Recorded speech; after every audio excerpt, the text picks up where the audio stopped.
Hola, ¿qué tal? Muy buenas noches. Mi nombre es Jaime Chincha y en el Perú de hoy nada está dicho, y en tiempos de coronavirus peor aún. La situación respecto a la pandemia, tal como ha sido declarada así por la Organización Mundial de la Salud, coronavirus, en el Perú se reporta tal como hemos visto en el video de inicio. Las clases se han suspendido, postergado, hasta el lunes 30 de marzo. El Ministerio de Salud ha confirmado que son 15 hasta el momento los casos confirmados de coronavirus. Los dos nuevos son de Lima, un hombre de 47 años y una mujer de 69 años. Además de los colegios, ojo que hay colegios particulares que, de acuerdo a los comunicados que se han podido apreciar en las redes sociales, se resisten a la postergación de clases. Dos universidades ya, de momento, hasta lo que se sabe, han también postergado el inicio de las clases, la Universidad del Pacífico y la Universidad Católica. Todos estos detalles los vamos a conversar a continuación con el ministro de Educación, Martín Benavides. Ministro, muy buenas noches. Gracias por estar aquí. Buenas noches. En unos instantes vamos a tener también, durante unos minutos, las preguntas de nuestros amigos de Conexión. Mabel Huertas y Renato Cisneros también tendrán un par de preguntas que hacerle. En primer lugar, ministro, ¿cuál va a ser el protocolo respecto a los colegios privados que, de acuerdo a lo que se ha podido advertir, usted supongo también debe tener la información, no están anunciando la postergación, sino dicen que las clases continúan normalmente? ¿Qué pasa en ese caso? Sí, mire, en realidad esta es una medida de salud pública, ¿no?, que nos tiene que comprometer a todos los ciudadanos y ciudadanas del país, sobre todo a aquellos que tienen responsabilidad en la formación de futuros ciudadanos, ¿no?, como son los colegios, en este caso particulares. Nosotros hemos ya tomado conocimiento de que hay, creo que 2 colegios que no quieren acatar la medida, y iniciaremos la supervisión del caso, y esto está sancionado en un reglamento de infracciones y sanciones que tienen las UGELs, ¿no? Entonces, el día de mañana, si no ha sido hoy, ya deben haber notificado y deben estar iniciando la supervisión del caso, ¿no? ¿Cuál es la sanción en esos casos? Debe haber alguna sanción económica.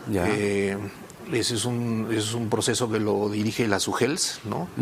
Pero yo quisiera, en primer lugar, que esto se resuelva a través de convencerlos, ¿no? Que aquí estamos frente a una situación que nos debe más bien unir a los peruanos y peruanas, ¿no? O sea, estamos tratando de tomar una medida que sea proactiva en tratar que este problema no siga creciendo más de lo que es ahora, ¿no? A ver, la educación pública tenía que comenzar este lunes 16, sí. Va a comenzar el lunes 30. Comencemos por la salud pública. ¿Cómo se corre el cronograma y cómo va a afectar, o cómo se está advirtiendo que va a afectar para el transcurso del año? Sí, acá hay un tema sustantivo, ¿no? Estamos con un tema de salud pública, pero al mismo tiempo tenemos que preservar el derecho a la educación, ¿no? En ese sentido, en el caso de la educación pública, lo que estamos promoviendo es una recalendarización, ¿no?, de manera tal que se prolonguen las clases al final del año, ¿no?, se reduzcan quizás las vacaciones en julio, pero que en todo caso el resultado de eso sea que los estudiantes no pierdan los días de clase que deberían haber tenido en una circunstancia normal, ¿no? Esta es una situación cuyo futuro inmediato no se tiene muy claro. Quiero decir, se está contemplando, de acuerdo a cómo se vaya mirando el avance de esta pandemia, si acaso postergar aún más allá del 30 de marzo, las clases. La apuesta es a que con estas medidas, más la intensificación de las tareas de prevención que vamos a poder hacer ahora también, esa situación no ocurra. Pero efectivamente hay que ponerse en todos los escenarios. Si uno mira lo que está ocurriendo en el mundo, ya hay iniciativas que tienen que ver, por ejemplo, con empezar a considerar la no presencialidad, ¿no? Educación virtual, educación a distancia, como mecanismos que apoyen en estas circunstancias y que ayuden a que el objetivo de que los niños y niñas no pierdan días de clase se pueda cumplir, ¿no? O sea, sí se está contemplando la posibilidad de que la educación virtual. El problema es que no todos los colegios y no todos los peruanos y peruanas tienen acceso a esa educación virtual. ¿Cómo se va a hacer en este caso? Sí, ahí estamos haciendo una convocatoria a aliados y aliadas de la educación, ¿no? Empresas privadas, cooperación, ¿no? Para que nos ayude en una situación de esa naturaleza. Ahora, vuelvo a decir que aquí el objetivo principal es no llegar a esa situación, o en todo caso, si se llega a esa situación, hacer una evaluación que nos permita ver dónde están los problemas principales, ¿no? Y que no sea ya una suspensión general, sino pueda ser más focalizada. Todo eso se está evaluando. Esto es una situación, digamos, que no tiene las cosas ni las evidencias muy claras, ¿no? Eso lo dicen los expertos.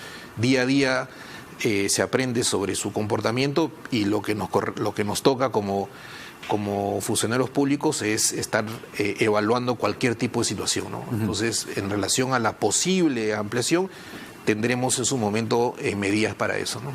Ahora, a ver, le hemos pedido a la gente que también envíe sus preguntas. Hay muchas dudas respecto a esto.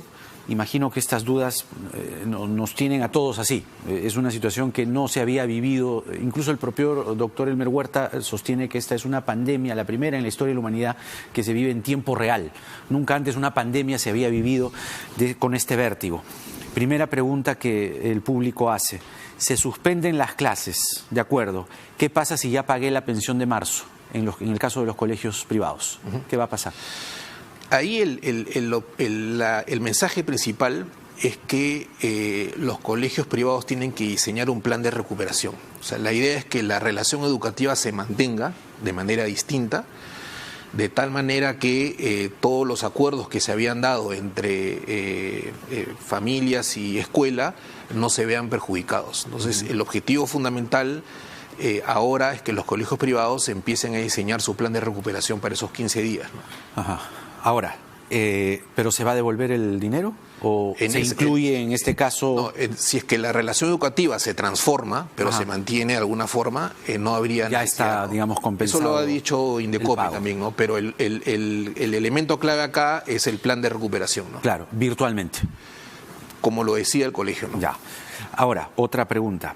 ¿Cuál será la situación de los maestros? Dice, ¿seguirán asistiendo a sus colegios? Por otro lado, si hubiera maestras gestando, ¿deberán seguir asistiendo a sus centros educativos? Porque dice, claro, se han suspendido las clases para los alumnos, pero ¿qué pasa con los profesores que tienen que cumplir un horario? También... ¿Privado o público? Porque en el caso privado. de los públicos, los maestros son funcionarios públicos, ¿no? Así como yo tengo que ir a mi trabajo todos los días, ellos y ellas también tendrían que ir a las instituciones educativas con los cuidados del caso. Ya no va a haber una aglomeración, digamos, de personas, y es muy importante que en ese tiempo nos ayuden a implementar todas las medidas que se tienen que implementar para que las instituciones educativas estén mucho mejor preparadas para cuando regresen los estudiantes, y que por otra parte también nos ayuden a empezar a diseñar todas las estrategias pedagógicas que nosotros habíamos diseñado para este año, pero que de alguna forma se han visto afectadas con esto, ¿no? Entonces, los maestros, en el caso de la educación pública, son funcionarios públicos, tienen que seguir yendo a trabajar. Claro, ahí hemos una situación que no cambia, ¿no? Y en el caso de los privados... En el caso privado hay relaciones contractuales, depende del plan de recuperación, eso es un tema entre privados, ¿no? Las universidades, institutos y academias, dice, ¿normal las clases? No, nosotros estamos sacando el día de hoy una resolución para institutos, para CETPROS, y hemos tenido ya algunas conversaciones con universidades que son instituciones autónomas, pero que ellas mismas se están dando cuenta que esto es un tema de salud pública y están postergando las clases. Pero igual nosotros vamos a sacar una resolución para reforzar esa medida. Claro, ya se han anunciado ya la Universidad del Pacífico, la Universidad Católica. La Entiendo UNSA que de Arequipa, y me ha mandado un mensaje también el rector, me han mandado un mensaje del ministerio diciendo que la UNI también, ¿no? La UNI. Sí. Entonces van 4 de momento. Y con la resolución que se emite en las próximas horas... Esperamos que todas es las para universidades, todas. Claro. Institutos también. También. Academias también. Institutos, todas las instituciones que dependen del Ministerio de Educación, ¿no? El Ministerio de Educación es el de rector. Dice aquí, en el caso de las universidades no licenciadas, las cuales solo tienen un tiempo determinado de funcionamiento, tienen que suspender clases ya que se está leyendo comunicados de cierre temporal de algunas universidades. Postergan las clases, ¿no? Como todas. Claro, todas, ellos durante los 2 años que tienen para cumplir su plan de cese, funcionan como cualquier universidad, ¿no? Entonces, en ese sentido tienen que respetar el mandato que se está pidiendo, ¿no? También se pregunta por la educación inicial, nidos de estimulación temprana. ¿Se ajustan a este anuncio? Educación inicial, sí. ¿Los nidos de estimulación temprana? CUNAMAS es distinto, ¿no? Ya. O sea, lo que depende del Ministerio de Educación, sí, ¿no? Y ahí se va a ver también un plan de recuperación para esa población específica, ¿no? Dice aquí, ¿qué pasa si en 2 semanas se duplican los contagiados? Que Dios no quiera, dice esta televidente, pero si sucediera, me imagino que ampliarían la suspensión de clases, imitaríamos a Italia, que las clases las dictarán de forma virtual, estaremos capacitados para ello. Dice, ¿cuál es la estrategia? Creo que hemos hablado un poco, sí, pero quieren aquí más detalle. Bueno, nos estamos preparando para todo eso. Efectivamente, acá hay que prepararse para varias cosas, ¿no? Para esta situación concreta, para el propio desarrollo del año, ¿no? De las estrategias pedagógicas y todo lo que se iba a hacer, pero también para la eventualidad que se tenga que ampliar esta medida, ¿no? Que por ahora nuestro objetivo es que no se llegue a eso, y si es que la situación continúa, hay que evaluar dentro de un rango de posibilidades, ¿no? Como decía, puede haber ya más suspensiones parciales, dependiendo, digamos, de cómo se extienda, se expanda este virus, que como bien se ha dicho, cada día nos ofrece información nueva, ¿no? Otro televidente se preocupa por... claro, dice aquí, también que diga que en estos días que no se inician las clases van a poner todos los servicios higiénicos de los colegios óptimos, con sus lavaderos e inodoros en buen estado de funcionamiento, quedando la limpieza para los responsables de la institución educativa. ¿Qué pasa con eso? Sí, nosotros como Ministerio de Educación veníamos desarrollando un conjunto de actividades para el buen inicio del año escolar, ¿no? Entre ellas estaba que los materiales lleguen, que los docentes estén contratados, que los directores también estén en sus aulas. Evidentemente esta emergencia incorpora un nuevo indicador que tiene que ver con elementos vinculados al aseo, ¿no? de los niños y niñas, porque es parte de la prevención. Debido a eso, nosotros hemos sacado una norma, y hoy día hay un decreto de urgencia a través del cual se van a dar recursos para que las instituciones educativas tengan más dinero para hacer compras de unos kits donde hay jabón, lejía, de manera tal que puedan estar los niños, digamos, más preparados para evitar un contagio, ¿no? Y en paralelo también se van a reforzar todas las actividades de prevención, ¿no? Entiendo que hay una partida de 165 millones de soles para adquirir jabón líquido, papel toalla y otros materiales, ¿no es verdad? Así es. Independientemente de los 100 millones de soles del Ministerio de Salud que ha anunciado el presidente Vizcarra. Claro, eso es para el Ministerio de Salud, ¿no? Y el monto que tiene el Ministerio de Educación es adicional a un monto que hay también para mantenimiento. Nosotros hemos sacado una norma para que puedan usar ese fondo en tareas vinculadas a la compra de estos kits, ¿no? La gente en grueso, son varias preguntas, pero trato de compilarla en una sola. La gente en grueso se preocupa también, más allá de esta situación de alerta a partir de la pandemia, según la OMS, del coronavirus, la infraestructura educativa, ministro. Hay mucha preocupación al respecto, y que se señala que hay colegios, y esto sería bueno que lo explique, hay locales que no tienen techo, no tienen carpetas, están en pésimas condiciones. ¿Cuál es el balance que usted hace a nivel Lima y a nivel nacional respecto a las condiciones de la infraestructura educativa? Bueno, yo desde que asumí la gestión he venido diciendo de manera transparente que la infraestructura educativa está en crisis, ¿no?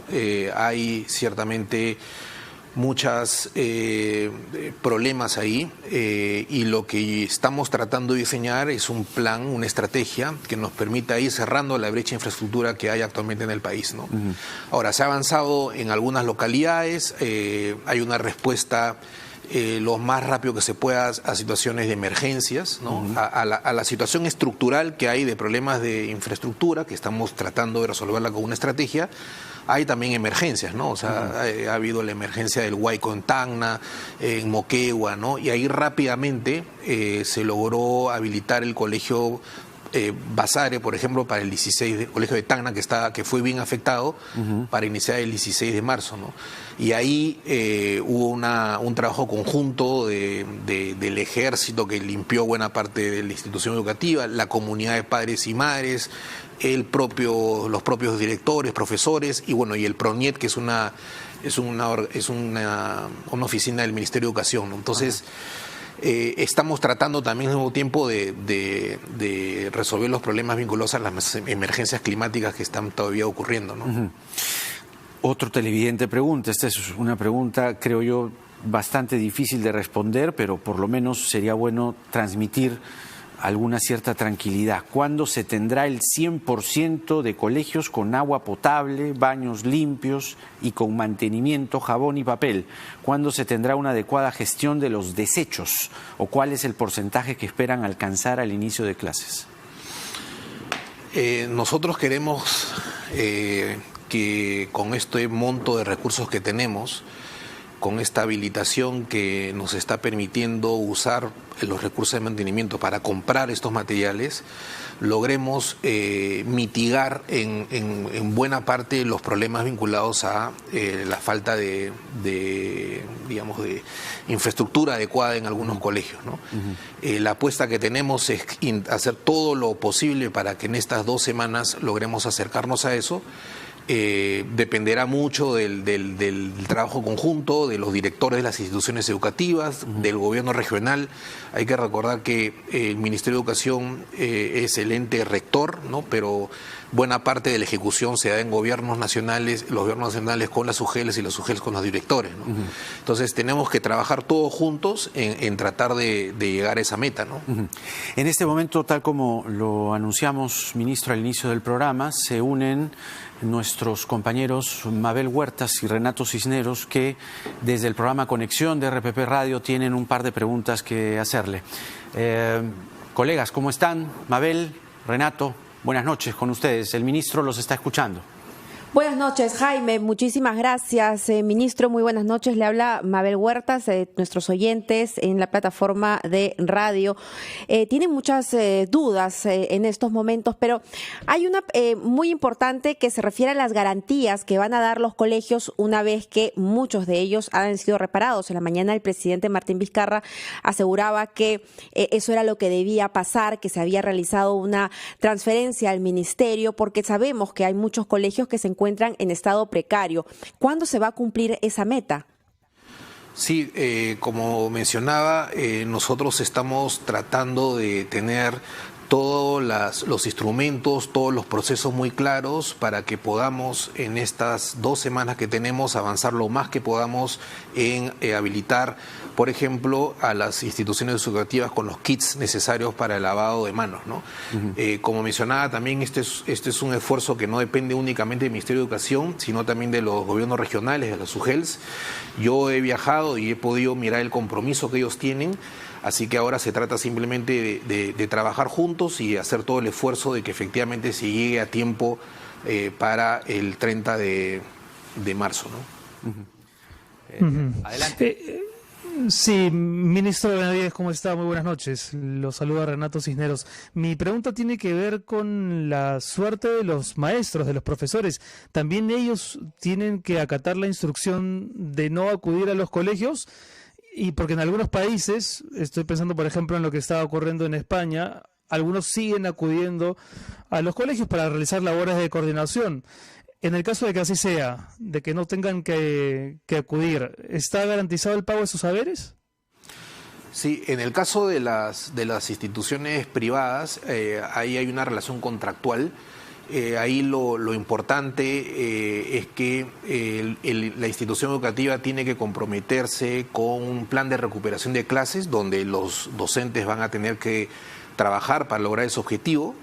En el caso de las instituciones públicas, los docentes son funcionarios públicos, ellos tienen que ir a las instituciones educativas, tienen que apoyar en las tareas de prevención, tienen que capacitarse de mejor manera para el año escolar, así que hay una serie de actividades que pueden continuar desarrollando en un contexto donde ya no va a haber una concentración de estudiantes y por lo tanto no va a haber un riesgo para ellos, ¿no? Y ellas. Muy bien, ministro. Muchísimas gracias por permitirnos realizar estas preguntas. Jaime Chincha también, muchísimas gracias por la interrupción, pero es necesario también que nuestros oyentes tengan esta información de primerísima mano. Nosotros continuamos. Buenísimo, buenísimo. Muchas gracias a Mabel y a Renato desde el programa Conexión con interrogantes que surgen. Y también mientras ellos estaban haciendo algunas preguntas, ministro, también preguntan por institutos de inglés. Porque claro, aquí ya la cosa va teniendo un efecto cascada inevitable. ¿Toda clase de institutos, incluso los de inglés, también tienen restricciones o...? Este primer conjunto de medidas se dirige a la educación inicial, educación primaria, secundaria, superior, técnico, pedagógica, universitaria. Ese, digamos, es el ámbito del que vamos a operar en relación a esta resolución, ¿no? Hay casos particulares que habrá que evaluar, ¿no? Y en esos casos, ¿cuál va a ser, digamos, la medida? Porque ya van dos televidentes que preguntan por lo mismo. ¿Qué pasa con los institutos especializados, digamos, como los de inglés? Tendría que evaluar la competencia que tiene el Ministerio de Educación en relación a esas instituciones. Porque aquí de lo que se trata es que no se, digamos, no existan congregaciones, no se produzca la aglomeración de gente y esto a su vez, digamos, haga que la posibilidad de que el coronavirus, ¿no?, salte en alguna persona, sea mitigado, ¿no? En ese caso tendría que haber un tenor especial en alguna clase en el mismo decreto o añadir alguna cláusula, alguna adenda o algo por el estilo para que esto se entienda muy claro, ¿no? Sí, sin duda. Acá es una medida de salud pública. Todas las evidencias señalan que hay en este virus no es perjudicial para los niños y niñas, pero los niños y niñas son transmisores y pueden estar en relación con personas que pueden ser más vulnerables que ellos, ¿no? Entonces, de lo que se trata es de reducir esa posibilidad, ¿no?, con medidas de esta naturaleza. Y por otra parte también señalar que no es únicamente una responsabilidad del Estado, del Ejecutivo, sino también de los papás, de las mamás, ¿no? Si los niños se quedan en la casa, evitar, por ejemplo, si están resfriados, que tengan mucha cercanía con los abuelos y las abuelas, ¿no? Ahí hay una tarea más del hogar mismo que del propio Ejecutivo, ¿no? Aquí una persona habla por los profesores y señala, ¿no? Por ejemplo, si se trata de recuperar clases y los profesores, porque están siguiendo la entrevista y están escuchando sus respuestas, si los profesores van a asistir y luego van a hacer recuperar las clases, ¿no estarían trabajando doble? Es lo que están preguntando. La asistencia es para los colegios públicos. En los colegios públicos va a haber una recalendarización, ¿no? Ese es un escenario distinto, ¿no? El plan de recuperación es para los colegios privados que ya han iniciado clases y hay una suspensión ahí, ¿no? Entonces ahí tiene que haber un acuerdo entre la institución educativa, los docentes. La finalidad acá es que los niños y niñas no se vean perjudicados en su aprendizaje, ¿no? Ese es el objetivo principal. En un contexto distinto, donde por un tema de salud pública no pueden juntarse todos en el colegio, pero acá hay un fin superior, ¿no?, que es la salud pública, y otro fin superior, y es que los niños no dejen de aprender lo que siempre deben estar aprendiendo, ¿no? Entonces hay que cambiar la modalidad, ¿no?, en el caso de estos privados que han suspendido sus clases, y pensar en cómo se van a recuperar las mismas, ¿no? E-Salud, un segundo ministro de Salud, trasladó de una clínica privada a un circuito aislado de atención del Hospital Rebagliati a un paciente grave que ha dado positivo para COVID-2019. El paciente presenta un cuadro de infección respiratoria aguda grave, una neumonía atípica, según un informe de una clínica privada ubicada en Chorrillos. Asimismo, su condición es delicada y de pronóstico reservado. E-Salud recibió esta tarde el informe médico de una clínica privada ubicada en Chorrillos que da cuenta de un paciente adulto hospitalizado en sus instalaciones con sintomatología para coronavirus, quien pasó por la prueba del hisopado.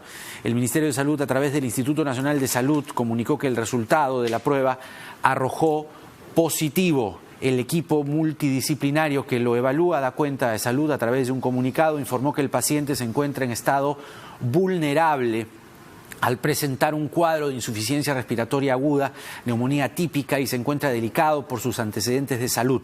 Conocida la situación del paciente, dice Salud, y tras recibir el informe de la clínica, Salud dispuso su internamiento en el Hospital Rebagliati, donde se han instalado nuevas áreas externas para atención de casos sospechosos y confirmados de esta enfermedad. Es un comunicado que acaba de emitir Salud jueves 12 de marzo, dice aquí, están adelantándose, no es el miércoles 11 de marzo, el día de hoy. Ministro, una consulta. ¿Cuál es la trama que está llevando a cabo el gobierno? Es decir, ¿cómo el gobierno se está informando con respecto al coronavirus? Está pidiendo asesorías, el Ministerio de Salud da la información, se reúnen ustedes en bloque, porque a la mañana salieron ustedes, el presidente Vizcarra, usted, la ministra de Economía, etcétera, etcétera. ¿Cómo es que ustedes toman decisiones y con qué clase de información? El ente rector de la salud pública es el Ministerio de Salud, y el Ministerio de Salud es la institución que da la información vinculada a este problema, ¿no? Nosotros hemos tenido varias reuniones con la ministra de Salud. El presidente ha convocado a unas 3, 4 reuniones en los últimos 4 o 5 días vinculado a este tema. Ha habido mucha coordinación, mucha reflexión. Hay consultas a expertos, el Ministerio de Salud tiene su equipo de expertos. Nosotros en el Ministerio de Educación hemos hecho una reunión de expertos hoy día con el representante de la OPS, el doctor Gotuso y otros especialistas en materia de salud pública, para que nos ayuden a pensar en este nuevo fenómeno. Y también leemos las evidencias, ¿no?, de los estudios internacionales. El problema es que las evidencias no son muy contundentes, ¿no? Entonces hay diferentes aproximaciones. Pero sí todas coinciden en que las medidas que son proactivas y no reactivas, como estas, tienen un impacto mayor en que no se propague tanto el virus, ¿no? Ajá, a ver, otra vez, vuelve a preguntar un televidente desde Cajamarca. Dice, en mi caso el Centro de Idiomas pertenece a la Universidad Nacional de Cajamarca. Queremos saber si también se suspenderán las labores. Ese es un tema de la universidad, ¿no? La universidad, si suspende sus actividades educativas, la suspende para todas las actividades académicas que tiene, ¿no? Justamente las noticias van en desarrollo, ministro. Se acaba de publicar un decreto supremo que declara en emergencia sanitaria a nivel nacional por el plazo de 90 días calendario y dicta medidas de prevención y control del COVID-19. Que la Organización Mundial de la Salud ha calificado con fecha de hoy el brote del coronavirus como una pandemia al haberse extendido en más de 100 países del mundo de manera simultánea, que los artículos 7 y 9 de la Constitución señalan que todos tienen derecho a la protección de la salud, la del medio familiar y la de la comunidad, y que el Estado determina la política nacional de salud, correspondiendo al Ejecutivo normar su aplicación, siendo responsable de diseñarla y conducirla. Y finalmente lo que se está dando cuenta aquí contempla que la Autoridad de Salud queda facultada a dictar las medidas de prevención y control para evitar la aparición y propagación de enfermedades transmisibles. Todas las personas naturales o jurídicas dentro del territorio quedan obligadas al cumplimiento de dichas medidas bajo sanción. Sanción, eso es lo que hay que tener en cuenta, y hay que remarcar aquí que todavía hasta esta hora hay colegios que no están acatando la disposición del gobierno. Hay colegios que se resisten a ello. Sería bueno, ministro, recalcar cuál va a ser la sanción, porque siguen saltando preguntas de la gente. Este es un tema que va, digamos, es una forma incluso atípica de hacer las mismas entrevistas. Las preguntas van llegando una después de la otra. En el caso de que un colegio mañana reciba e insista con que vayan alumnos a clase, ¿qué va a hacer el gobierno? ¿Cuál va a ser la sanción? Se inicia una supervisión inmediatamente y se da un proceso sancionador. Ahora, son 54.000 locales escolares, ¿no? A nivel nacional yo he escuchado de 2 o 3 casos. Creo en ese sentido que no sé si hay más, ¿no? Las noticias van cambiando, pero en todo caso, para mí la noticia principal es que la mayoría de instituciones educativas están acatando la medida, ¿no? Creo que esa es la noticia positiva y que creo que es importante en la medida en que, como ya se ha señalado, esto es una situación de una emergencia en la que todos tenemos que contribuir, ¿no?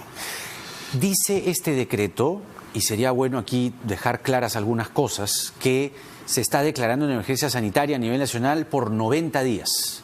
Y las clases están anunciadas para el 30 de marzo. Es mucho menos de 90 días. Sí.